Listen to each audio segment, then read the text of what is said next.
Hi everyone and welcome to episode 5 of Total Film's weekly Game of Thrones YouTube show, The Last Night's Watch. Now this week we'll be discussing all things First of His Name, so if you haven't watched the episode, feel free to go away, watch it, come back again, or if you just like being spoiled, feel free to watch along. So this week I'm joined by Sam Ashurst and Matt Baton, and we'll be discussing all about kind of things from the books to the show, as well as other major events in the episode. And we'll be joined by Davos Seaworth, who is Liam Cunningham, and Grey Worm himself, Jacob Anderson. So first up, I suppose, what is your initial reaction of First of His Name? I have to confess, I've never read the book, so I'm experiencing everything new when it comes to Game of Thrones. But I thought it wasn't the most thrilling episode I'd ever seen, but it was a pretty juicy episode. I thought, like, kind of, with all the different characters you saw, it felt like something pretty big was happening, and it felt like you kind of learned quite a lot, and it all felt pretty tense. And so, where I think sometimes it moves along a bit too slowly, that definitely wasn't the case here for me. So. What about you, Sam? Yeah, I mean, it doesn't really matter that you haven't read the books. Did you just mention the books? No, I didn't. I'm saying I didn't actually. I was just following up on his point. I've been told I'm not to mention the books this episode. We didn't say that. Yeah. YouTube said that. Yeah, YouTube said that. So, but I love you guys, so we're not going to spoil anything. Yes. Without mentioning the books, it was a very interesting episode. Lots of new... I'm going to have to mention the books. It's fine for it. I went as long as I could. Basically, this is all in-betweeny stuff. It's new perspectives on stuff in the book. It's all pretty much new from that perspective. So I found it very interesting. There were elements I didn't particularly like, but there was still lots of strong stuff in there, which we'll get to. But yeah, overall, decent episode. I mean, saying about that, I think even if you have only watched the TV show, this episode seemed a lot about calling back to stuff in the past. Yeah. So things from the very first episode, things kind of being built on and things are being revealed. And I think, yeah, just every single scene, every interaction called back to something before it. So, I mean, obviously the big thing, which is debatably the what the fuck moment of the week, is Littlefinger and kind of all of his machinations in this episode. That was quite revelatory, I think, in regards to revealing that actually he's behind everything, more or less, that is going on, all the power plays, all the politics. Did you think that was kind of well delivered? Did it shock you? I guess you'd always got the impression that he's a pretty big wheel and that he's pretty kind of key behind the scenes, but yeah, for me, I was a bit kind of shocked. Did you feel as though that changed your perception of him though? Because now, I mean, technically, he's behind the whole Jon Arryn stuff and everything. Everything he's doing is actually playing people off against each other, and even the Lannisters and the Starks. Obviously, they have their own issues amongst them, but it feels like he's pretty crucial in developing that whole animosity. Yeah, it's a pretty big moment for the show. Everything in the area was a bit of a low point for me.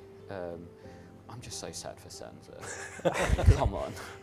But you kind of come to expect it now, even when she's like, oh, I'm safe. No, you're not. We all know you're not. You're just going from one shit situation to the next. Yeah, in the metaphor, like, you know, the Game of Thrones, she's definitely a pawn. Oh, yeah. But is she? Is she someone who's going to be just kind of like abused throughout this entire thing at the end?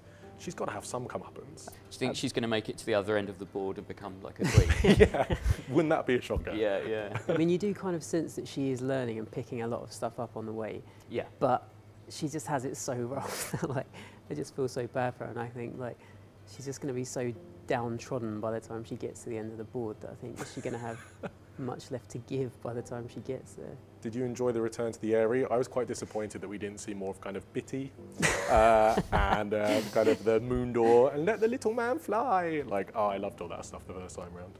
Yeah, well, I mean, you got a little bit of that where he chucked his new toy out of the door, but what a little shit. He's such a little shit. It creeps me out of that place badly. So like, I feel really uncomfortable in a kind of good way whenever they're there. It's just like, yeah, it just sets me on edge. I loved how Lysa is she's just a complete bunny boiler. Like, there's no bones about it. She's completely batshit mental. Yeah, and that's a big change as well. The fact that she just knows who Sansa is straight away, whereas in the book, there's a bit more mystery there. And yes, I wonder if that's going to have repercussions. Did call out to one of my favourite moments of the episode where Sansa is just trying to sleep whilst hearing that crazy, slightly incestual aunt orgasm into the night. Yeah, she's not going to leave a good review for that place on TripAdvisor. 0 stars. I think kind of speaking of other strong female characters, you had Daenerys, and even though it was quite a brief kind of glimpse into what she's going on. Again, major moments in regards to all the stuff she's done in the past. Actually, it's kind of come for naught, and it majorly defines her where she goes here, whether she just goes bugger up to go attack Westeros, or whether she's going to go, no, I've started something, I need to finish it. Yeah, I love the whole bit where Daenerys Naharis has gone and stolen some boats for her. You know, I heard you like boats. That's like a joke, obviously, but I think they all assumed that she was just going to chip off to Westeros, so she'd need boats. But no, she's going to stay and learn how to become a ruler. And yeah, that's quite cool. I wish we had more of that, and I wish it wasn't just, you know, at the start of the episode, Daenerys, done, we're going to move on. It feels like they consider her to be the veg before the pudding, whereas she's actually pudding. So. She has been putting a lot though with her bits at the end. That's true, actually. Yeah, like maybe it was right. her turn to be Veg. It's the weirdest analogy ever. With I also find as though she does a lot of, I'm getting a little bit bored of her saying something kind of somber and kind of big, and then just wandering out to a balcony and just looking. She looks over balconies a lot. She does, it's true. Yeah. Yeah. But, you know, it's a nice view. Yeah. And I thought I liked this one because it was a bit different for her. Like you say, she made a kind of decision. She did start moving in a slightly different direction. So although it was only a pretty brief scene, it was felt more meaningful than like, it's felt almost a bit repetitive, some of the stuff she's done so far. So it did feel like a kind of a step in the right direction, I think. And I think the episode was really well directed as well. That's another sort of strong thing in its favour. And in that scene, I loved when she's like, everyone leave, you know, and Grey Worm immediately turned and went, whereas everyone else was a little bit slow to get up. I think it was Daenerys Naharis next. But I love that, like, he is so under her control. Like, the minute she gives command, he goes. And then we had that, not you, Ser Jorah. Poor Ser Jorah. And that's a lovely segue into our Wester crossover of the week, who is Jacob Anderson, who plays Grey Worm, who has, as a fan of Community, he has a brilliant Wester crossover. I want to see Chang from Community, like, drop in to Westeros and be like, what's going on, and see how he can, like, I reckon he'd end up on the throne. Chang would end up on the throne. Master manipulator. Yeah, that's my crossover. And what would he do with that power? He'd do terrible things. He'd change the dictionary. Like, all Valyrian would just be like, Chang, Chang, Chang, Chang, Chang. Be like, Valadimor Changis. That wasn't good. That wasn't a good one. It's pretty good. But winter is changing. Do you know what I mean? So you guys watch Community. Would you want to see Chang on the Iron Throne? Definitely, It would be yeah. amazing, yeah. It would be a cruel rule, but very entertaining. Better or worse than Joffrey? Definitely worse. And talking of Joffrey, we had the episode ended, or began rather, with the crowning of Tommen. And I just love that whole kind of scene you had with Cersei and Marjorie, and kind of the manipulation and the line games going on behind the scenes with the two of them. Did you enjoy that stuff? Yeah, like Marjorie's facial expressions are just amazing, like how much she says before they've even started talking, and yeah, just love that kind of tension, and yeah, it's just that was one of the highlights for me, I think, this episode. Yeah, and I love that they're both playing the game. They both know that the other one's playing the game, but, you know, trying to get information out of each other. Well, Cersei's trying to get information out of Marjorie, and Marjorie just wants to sort of wield the little bit of power she has. Like that wonderful line about, I don't know what I'm going to call you, sister or mother. It's wicked. But I find, like, I saw online some people were saying that they're kind of starting to see Cersei soften a little bit, when I don't think she, because then you had the scene with Oberyn and talking about, you know, how she misses her daughter so much, Myrcella, and I just didn't, I don't know, I don't think she is softening. I think she's getting loopier and she's just becoming more calculating almost. Yeah, I mean, for me, again, loads of stuff is different, so this isn't a spoiler, but for me, I feel that she is, if anything, being more manipulative, and it sort of all goes back to her attitude to Tyrion. I think she's just trying to get people on side, basically. It feels like there's a lot of manipulation going on there, and she's just spotted Oberyn's, maybe his possible weakness, and trying to sort of align herself with that, you know, look, you've lost someone in your family, it broke you, so have I, it broke me, let's be friends. So, yeah, but we shall find out. We'll see. And I think if anything, she's just kind of lost power compared to like where you think where she was obviously a few seasons ago. Obviously, she's still in court, but she's lost her son was the king, and obviously the Lannister finances not being great. I think she's just kind of trying to do what she can in a kind of tough situation. And, so if anything, I think that's leading to her cracking up rather than softening. And how about her scene with Tywin, which again, he just made it completely bloody clear, we are broke as hell and we are screwed. And it was, I almost like the dynamic they had when kind of again, he was like, look, I know you think that Tyrion killed Joffrey. And then he was almost more detached than I thought he would be. And he was like, look, I can't speak to you, I'm a judge. And he didn't feel, he's obviously not going to be on Tyrion's side, but it felt a little bit warmer to Tyrion than I was expecting. I loved his line as well when it was like, oh, we've got to allow a certain amount of time for grief. And he was like, a fortnight. Yeah, that was very funny. And then a fortnight after that for you. Yeah, I don't know about that. I don't know if he's necessarily warming to Tyrion. I think it's more that he has such low expectations of Tyrion. He's like, you know, well, of course he killed Joffrey. He's a terrible, awful person. Yes, I know it's sad.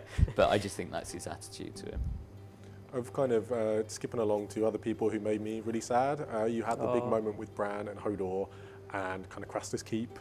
Did that play out how you wanted it to? Was that satisfying? Satisfying, but very, very sad. Just, I was so sad when Hodor was tied up, and it was just, that was kind of, like heartbreaking, that scene, I thought. But for me, that was my what the fuck moment of the week. Right. I could not believe it. I am really annoyed. Really annoyed. Because that is a huge moment for the show. Like, the Vargo Hoat stuff anyway annoyed me because I preferred his death in the books. But to have Bran go into Hodor and kill a human is ridiculous. It's ridiculous, and no one seemed to care. Like, there was that moment where Hodor, like, you know, looked at his hands and couldn't believe what he'd done. Rightly so, Hodor. It wasn't his fault. No, it wasn't his fault, exactly, and that's my point. It wasn't his fault. The person whose fault it was is Bran, and there was no fallout. It went straight to, oh, there's my brother. But I think the way that Hodor looked at his hands afterwards, I think that is going to play it down the line. That's got to have some altercation to like. Yeah, but how is he going to sit him down and say Hodor, Hodor? You know, how is he going to express that? And he can express it. He's expressed so much else just using the word Hodor. You never know. Let's hope. But and I think surely it's going to disrupt the dynamic of that group as well. Like, it's going to, I don't know, there's just going to be that tension there now. And I hope so. But going by how the showrunners have dealt with other repercussions, I get the feeling that we'll go to next week and no one will ever mention it again. Controversial. That's how I roll. with Craster's Keep as well, I mean, that kind of seemed to round off that storyline, which had been bubbling away for a couple of years. Yeah. Did you find that satisfying in the way that it was kind of Craster's daughter who was like, meh, stabbed Carl in the back? Yeah, I found it satisfying. One thing that seems a tiny bit too dark for me, because I thought some of the cinematography throughout the episode was amazing, especially when Arya and the Hound were kind of lying by the campfire and they were kind of had this kind of blue sheen to them, and then obviously you had the flames in the middle.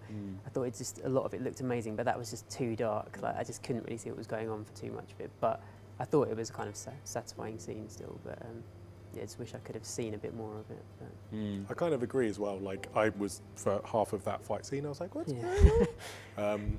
But it kind of rounded off with Jon and Bran. They were kind of teasing it, and then it went away again. For me, that was one of the moments that didn't feel quite right, because as much as Bran is off on his own mission and what now, like, he's there seeing his brother. He hasn't seen in how long? And for him to go, no, I'm on a mission, bye, and I just felt like if I were him, I would have been like, miss exactly. you. Yeah, and it's not like Jon, he knows Jon, he grew up with Jon, he knows that Jon's not going to put him in chains and drag him back to Castle Black, so it did seem incongruous. But, and it's frustrating as well, super frustrating. It was bad enough when he was in the windmill and couldn't go to Jon, but that made sense, but this just didn't make any sense. In terms of that scene with Arya and the Hound, I loved that scene. And actually that was another nice bit of direction, because what's the name of the director? Michelle McLaren. McLaren, yeah, exactly. One of the things that she does really nicely is it's quite a disparate world. There's loads of characters, but she, more than anyone else I've seen, connects the scenes. So one character will be talking about being thrown to the fire, and then it will cut to a shot of fire, and she does that quite a lot whenever she does an episode. So more of her, please. She's great. But yeah, that scene was really cool, I thought, where the Hound finds Arya practicing and basically says all you're doing is dancing, it's useless. And yeah, like, he kind of has a point. It's a valuable lesson, I think, because I loved it. She went, meh. Yeah. It's kind of went, yeah, it's not doing anything. And I think, you know, for what, she's on a mission to kill everyone, it seems. So it's kind of, I feel like that's a lesson that needs to be learned. And then it kind of had a kind of a payoff at the end, because what's his name? The new dude, the horrible dude, the guy from Torchwood.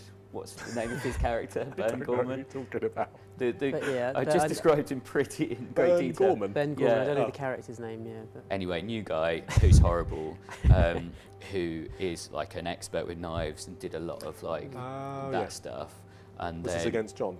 Yeah, Okay, yeah.